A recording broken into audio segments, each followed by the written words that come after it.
Jayendra colony వాస్తువులారా, ఈ సాయంకాల సమయంలో మీకు ఒక మంచి శుభవార్త చెప్పడానికి వచ్చున్నాం. బహుశా మేము పాట పాడుకుంటూ వచ్చినా మీకు అర్థమై ఉంటుంది.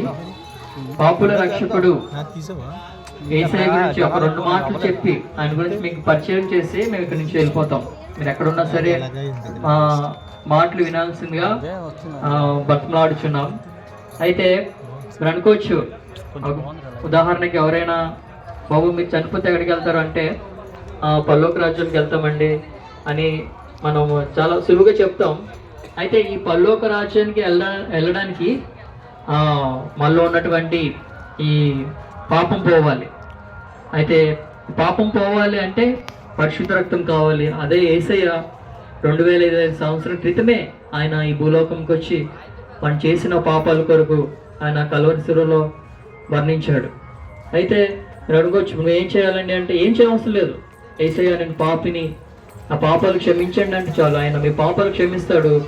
వీళ్ళ మరణిస్తే ఖచ్చితంగా పరలోక రాజ్యం చేరుకుంటారు. అయితే ఇంకొక మార్గం కూడా ఉంది, అది నరకం. పాపంలో జీవించి పాపంలోనే మరణిస్తే అక్కడ అగ్ని ఆరదు, పురుగు చావదు, యుగములు కాలుతాం, అది మనము నరకంకి వెళ్తాం. అయితే యేసుప్రభువు వారు ఈ నరకం నుంచి తప్పించడానికే ఆయన ఒక కన్యక గర్భంలో మానవుడిగా మనమైతే ఎలాగైతే రక్త మాంసాలతో ఉన్నామో ఆయన కూడా అలాగే రక్త మాంసాలతో ఆయన ఒక కన్యక గర్భంలో ఆయన జన్మించాడు. 33 సంవత్సరాలు ఆయన ఈ భూలోకంలో జీవించాడు. కేవలం మనం చేసిన పాపాల కొరకు ఆయన మరణించాడు. ఆయనలో పాపం లేదు, పాపం ఎరుగని దేవుడు.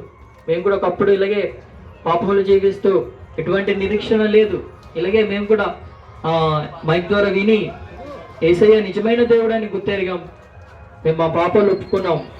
ఒకవేళ మరణిస్తే దేవుని రాజ్యం చేరుకుంటామని దేవుడు మాకు నిరీక్ష ఇచ్చాడు. ఈ నిరీక్షనే మీరు కూడా పొందాలని దేవుడు మీ దగ్గరికి పంపించారు. మీరు ఎవరైనా సరే, యవనస్తులు అయినా సరే, మరణం అనేది ఎప్పుడైనా రావచ్చు. దానికి వయసుతో సంబంధం లేదు.